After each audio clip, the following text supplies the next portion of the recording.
Hello student, आज BBM के semester 7 में मेजर 16 मैट्रिक स्पेस का एग्ज़ाम हुआ है।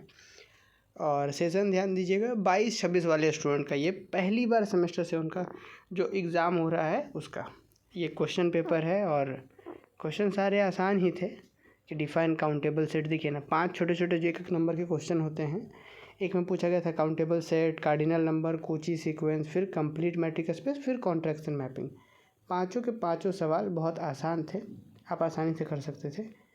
और ये हम लोग जो लास्ट में इम्पॉर्टेंट क्वेश्चन आप लोग को देते हैं क्लास के बाद, मैंने कोर्स होने के बाद जो इम्पॉर्टेंट क्वेश्चन दिए थे उसमें भी आप लोग को शॉर्ट क्वेश्चन दिए थे। सारा शॉर्ट क्वेश्चन जो है वहीं से आया है।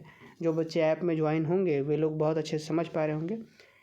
ठीक है, उसके बाद आप लोग को ये बताया गया था prove that union of 2 countable set is countable. आप लोग को n लेकर के बताया गया था कि A1 A2 A3 अगर काउंटेबल सेट है तो उसका यूनियन भी जो होगा काउंटेबल होगा। तो यहाँ पर सिर्फ 2 ही बोला गया था, तो A1 A2 लेकर के ईजिली प्रूव कर सकते थे। और एक बोला गया एक मैट्रिक स्पेस अगर XD है तो X और फाई जो है ओपन सेट होता है। तो ये भी 5 नंबर में ईजी क्वेश्चन था।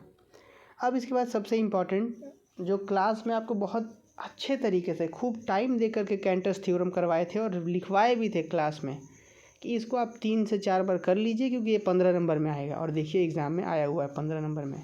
अब जो बच्चे मेरा बात सुने होंगे उनका तो एग्ज़ाम खूब अच्छा गया होगा। अब जो नहीं सुने होंगे तो उनका अब आप समझें। अब देखिए, एक हम बोल रहे थे और एग्ज़ाम से एक दिन पहले भी हम लाइव लेकर के बोले थे 4 थ्योरम्स। कैंटर्स थ्योरम बोले थे, कैंटर इंटरसेक्शन थ्योरम बोले थे, सोडर-बर्नस्टीन थ्योरम बोले थे और एक बनास फिक्स पॉइंट थ्योरम बोले थे इसमें कम से कम 2 आएगा और इस 4 में से 3 आ गया है। मेजर 17 का भी बताएंगे आज। ये तो कैंटर्स थ्योरम हो गया।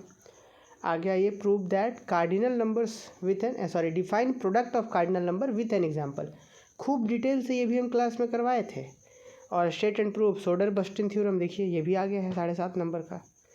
फिर state and prove Baire category theorem, ये भी एक 15 नंबर का क्वेश्चन है। और फिर एक मैट्रिक स्पेस से रिलेटेड एक इनइक्वालिटी है जो कि हम क्लास में जब बता रहे थे तो बहुत फोकस किए थे कि ये आता है और इस बार भी आएगा, है ना। और आगे देखिए prove that infinite set has no limit bound, ये भी बताया गया था। अब देखिए यहाँ पे Banach fix point theorem 15 number में है। और उसके बाद यहाँ पे 8 का A देखिए कि एक्स स्क्वायर जो होता है is not uniformly continuous proof करना था। और एक D1 D2 B2 equivalent matrices on X1 and XD1 is compact if and only if XD2 is compact. ये भी कॉम्पैक्ट थ्योरम है, कॉम्पैक्ट मैट्रिक स्पेस टॉपिक जो है वहाँ से क्वेश्चन था। उम्मीद है आप लोगों का एग्ज़ाम बहुत अच्छा गया होगा स्टूडेंट। और बाकी मेजर 17 का बात है तो मेजर 17 में कुछ थ्योरम्स हैं जो आपको करके जाने चाहिए। कोची गॉर्सेट थ्योरम हो गया, कोची इंटीग्रल फार्मूला हो गया, है ना, श्वार्ज़ लेमा हो गया। फिर कॉम्प्लेक्स से रिलेटेड कुछ क्वेश्चंस हैं जो क्लास में करवाया गया और इम्पॉर्टेंट क्वेश्चन भी PDF के रूप में दिया गया है, तो वो सब करके जाइएगा। और नेमिंग थ्योरम्स जो है वो सब आपको, जैसे टेलर्स थ्योरम हो गया, state and prove Taylor's theorem, Cauchy Goursat theorem हो गया, कोची रेसिड्यू थ्योरम्स हो गया, कोची इंटीग्रल फार्मूला हो गया, Kochi integral formula for derivatives हो गया। तो ये सब क्वेश्चन ही 15 नंबर में बनेगा, है ना। तो ये सब ध्यान दीजिएगा और रिवीजन कर लीजिए। चलिए जी।